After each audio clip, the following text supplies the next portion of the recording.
Nossa aula de hoje começa com revisão sobre uma grandeza física vetorial chamada quantidade de movimento de um corpo. É uma grandeza física muito importante, deu origem ao estudo de Isaac Newton sobre as leis do movimento, né? As leis de Newton que vocês conhecem lá do primeiro ano, e não pode ser deixada para trás. Se você vai fazer um concurso, um Enem, um vestibular, quantidade de movimento é algo importantíssimo. Então preste muita atenção. Imagine aqui um corpo, né? Inicialmente com um tamanho desprezível, uma partícula de massa m com uma certa velocidade v, ou seja, um corpo sofrendo uma translação, um movimento ao longo de uma trajetória, sem rotação, tá? Só translação. A quantidade de movimento é a grandeza física relacionada com a massa desse corpo e com a velocidade desse corpo num determinado instante. Em termos vetoriais, a quantidade de movimento é simplesmente o produto da massa vezes a velocidade desse corpo. Lembrando a você que como a quantidade de movimento é uma grandeza física vetorial, ela possui módulo, possui direção e possui sentido. O desenho aqui já indica para nós exatamente a direção e o sentido da quantidade de movimento. Direção e sentido coincidem com a direção e sentido do vetor velocidade. Então a quantidade de movimento, que é essa grandeza física relacionada com a massa e a velocidade de um corpo, ela tem a mesma direção e o mesmo sentido do vetor velocidade. E o módulo dela, módulo ou intensidade, é simplesmente o produto mv, massa vezes velocidade. Lembro que na hora que você vai escrever uma equação e você está lidando só com o módulo dessas coisas, você tira a setinha de vetor ou você coloca a barrinha de módulo, tá? Então, na verdade, ó, mv, Q igual a mv, é a quantidade de movimento de um corpo. A unidade dela é dada pela unidade de massa vezes a unidade de velocidade, no SI, quilograma vezes metro por segundo. Essa unidade não tem um nome especial, ela é lida desse jeito aqui mesmo, tá? Quilograma vezes metro por segundo. Quantidade de movimento de um sistema. Um sistema é um conjunto de corpos. E esse conjunto de corpos, cada um deles pode ter a sua quantidade de movimento. A quantidade de movimento total de um sistema é a soma vetorial das quantidades de movimento de cada partícula. Ou seja, aqui no caso, seria a soma de Q1 mais Q2 mais Q3 até Qn, né? Para n partículas ou n corpos. Mas é a soma vetorial. Tem que lembrar daquelas regrinhas de soma de vetores.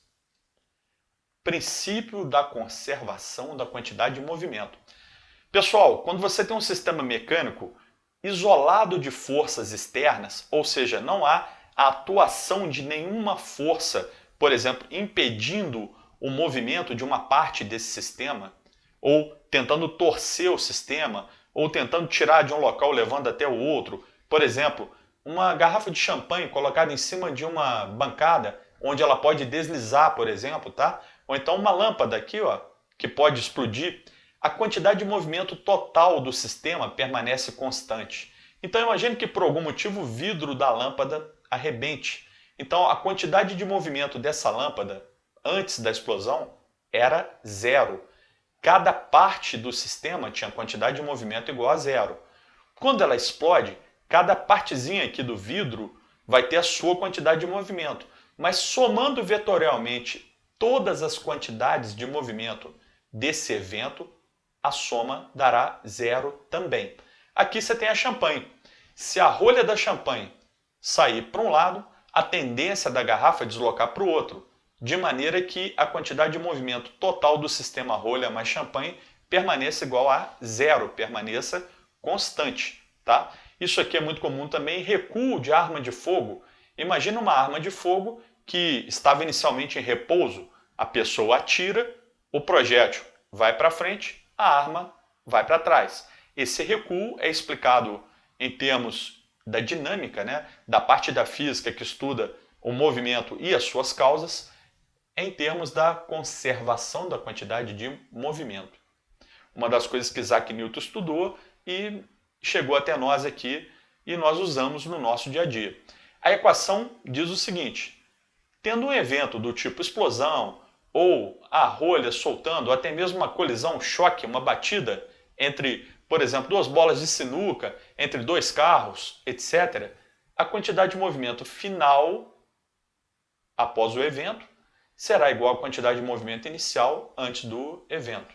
Esses eventos aí, como eu falei, podem ser uma arma disparando, pode ser a explosão aqui de um vidro, pode ser também a colisão de duas bolas de sinuca ou mais, tá? Vamos falar sobre colisões ou choques. Colisões ou choques mecânicos. Temos três tipos, né, de colisões. Colisões elásticas são aquelas que os corpos colidem e separam e ficam separados depois. Entenda bem, durante a colisão você tem duas fases para entender esse evento. Tem a fase da deformação e tem a fase da restituição. Na colisão elástica, os corpos são restituídos ao seu formato normal, igual era antes da colisão, e vai cada um para um lado.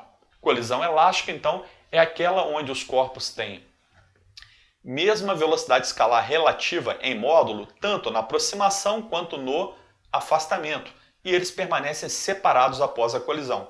Numa colisão elástica também acontece isso aqui, ó.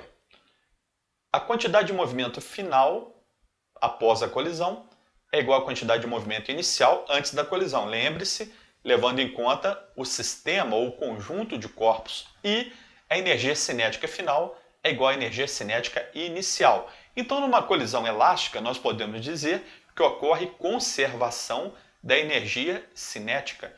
A energia cinética total do sistema antes da batida é igual à energia cinética total do sistema após a batida, colisão, choque, tá? Muito comum aí em bola de sinuca, pêndulo de Newton, né? Aquelas bolinhas que ficam batendo e por aí vai. Tem vários exemplos aí do nosso dia a dia de colisão elástica. Então, o importante é você entender essas duas equações aqui, ó.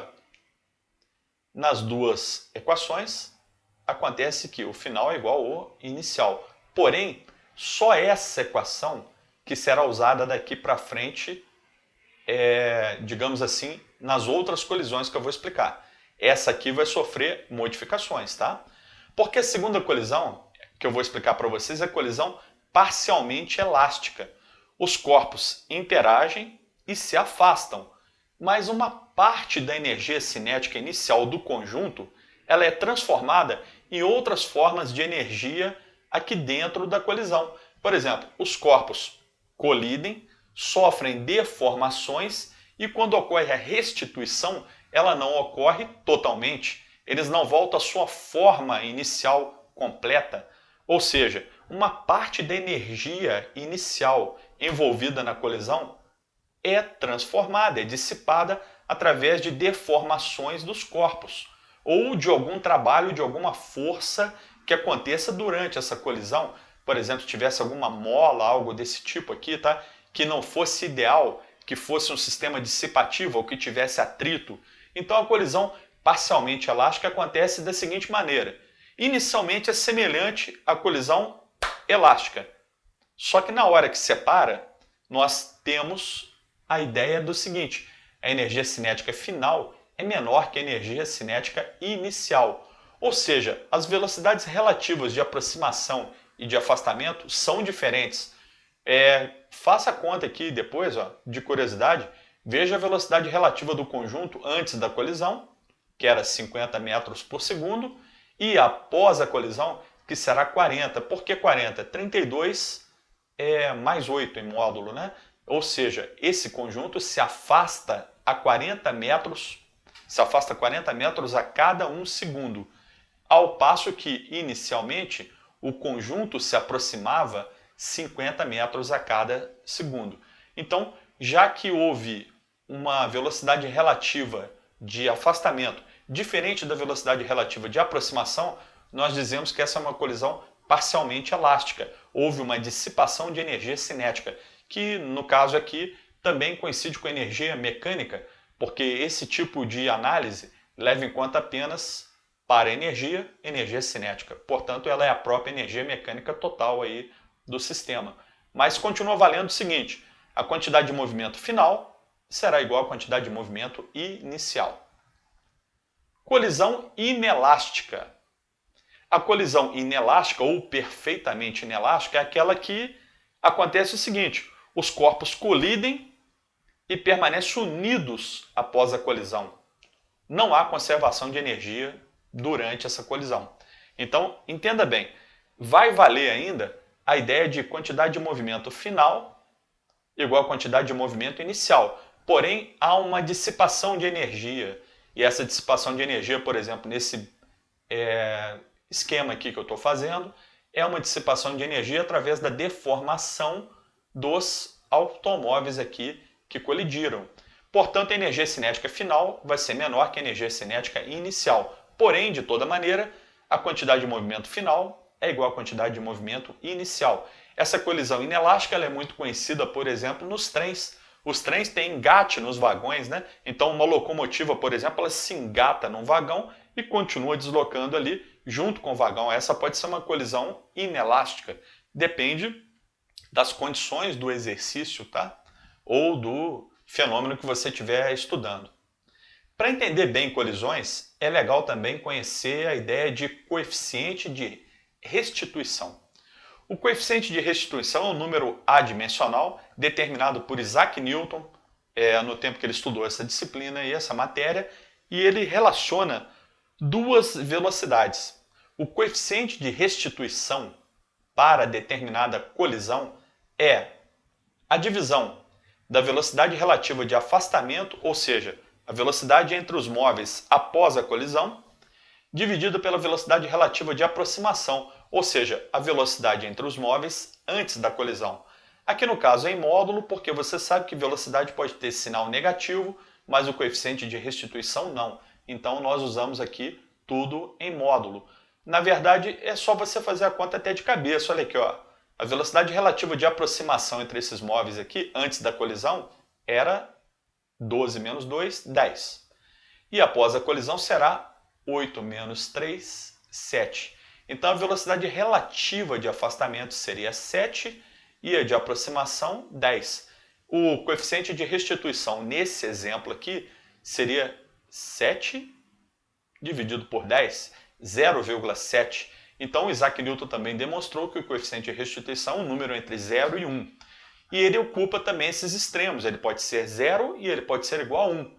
Igual a 1 é na colisão perfeitamente elástica, ou colisão elástica apenas, ou choque elástico. Por que igual a 1? Porque para o choque elástico, a velocidade relativa de afastamento é igual à velocidade relativa de aproximação, e, portanto, a divisão de duas coisas iguais dá 1. Para a colisão parcialmente elástica, Newton demonstrou que esse valor varia de 0 até 1, mas não pode ser 0 e nem pode ser 1, tá? Está entre 0 e 1. E na colisão inelástica, esse valor tem que ser 0. Por quê? Porque na colisão inelástica não há afastamento entre os móveis após a colisão. Eles permanecem unidos. Então a velocidade relativa entre eles, já que estão unidos, é 0. 0 dividido por qualquer número costuma dar 0, né? Então o coeficiente de restituição vai de 1 até 0, 1 para elástica e 0 para inelástica, e a parcialmente elástica fica aqui no meio, ó, em algum valor entre 0 e 1. Pessoal, então por hoje é só. Muito obrigado pela atenção e até a próxima aula.